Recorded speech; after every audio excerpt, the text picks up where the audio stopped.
रामकृष्ण वाचा भावा शिवाचा एकतत्व नाम झाले साधन नामामृत गोडी वैष्णवा लागली उच्चाल प्रल्हादी बिंबला ज्ञानदेव म्हणे नाम हे सुलभ. जप आपण व्यवस्थितपणे चुकायला न पाहिजे. तेच आत्मा जो शिवाचा रामजप आत्माची शांती होते रामजप करताना. सत्पुरुषाची संगती व तिचे शुद्ध मनाला अशा या उपानीचे हरीचे आपणास करून घेता येईल. स्वयंबुद्धी नव्हे शंकराचा दाह शांती करणारा तो रामजप म्हणजे शंकराला वेदाचे बंधन न बांधितो. म्हणजे आपण तो एका जीवाने तो रामजप करतो. तो आपल्या दैवतांना म्हणजे आपले जे गुरु म्हणजे आपले जे हे राहतात दैवत त्यांना तो साधला जातो. नामामृतम गडी वैष्णवाला गली योगया साधलेली जीवन कळा.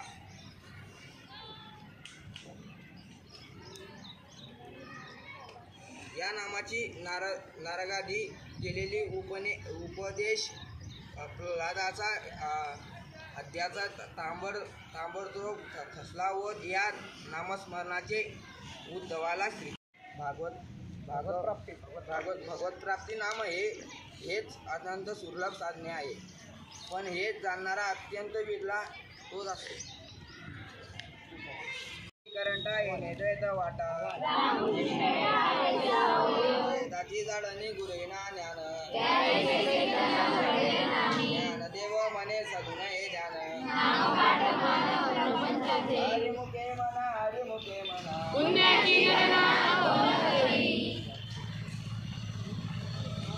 असेल तर आपल्याला आपलं ध्येय कळलं पाहिजे. आपल्याला काय कळलं पाहिजे आणि जप करायचा असेल तर ज्याच्या नामाचा जप आपल्याला करायचा आहे तो नाम आपल्याला कळला पाहिजे. ज्ञान व्हायचं असेल तर ध्येय कळलं पाहिजे असा नियम आहे. म्हणून ज्याचं मन विष्णूच्या ठिकाणी नाही बरोबर आहे की नाही ते व्यर्थ आहे. ते कसं आहे म्हणजे त्याला काही अर्थ नाही आहे बुवा. त्याला काय नाही आहे व्यर्थ आहे म्हणजे काय त्याला अर्थ नाही आहे. मग तुकाराम महाराज म्हणतात नामी रूपी नाही मेळ अवघा मातेचा गोंधळ. अशी ज्याची स्थिती आहे त्याच्या जप किंवा ध्यान ही सर्व काय होत जातात व्यर्थ होत जातात. म्हणजे ज्याला ध्येय कळत नाही, ज्याला नाम कळत नाही, ज्याला विष्णू काय आहे अवतार काय आहे हे कळत नाही त्याचं सर्व काय होते व्यर्थ होते.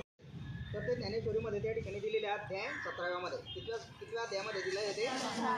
तर याप्रमाणे ज्याने गुरूंना शरण जाऊन अद्वैत बोधदृष्टी प्राप्त करून घेतली नाही तो पुरुष रामकृष्ण स्वरूपी कैसा प्राप्त होईल. अद्वैताची निवृत्ती म्हणजे जगन मिथ्या म्हणजे बोध निश्चय करून देणारे ज्ञान श्री गुरु अर्थ नाही ते सगळं व्यर्थ जाणार आहे.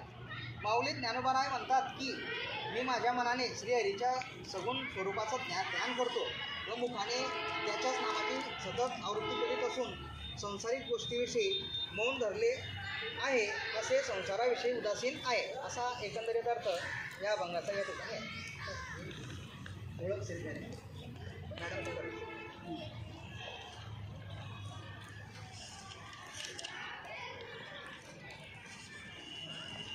बघा विद्यार्थी मित्रांनो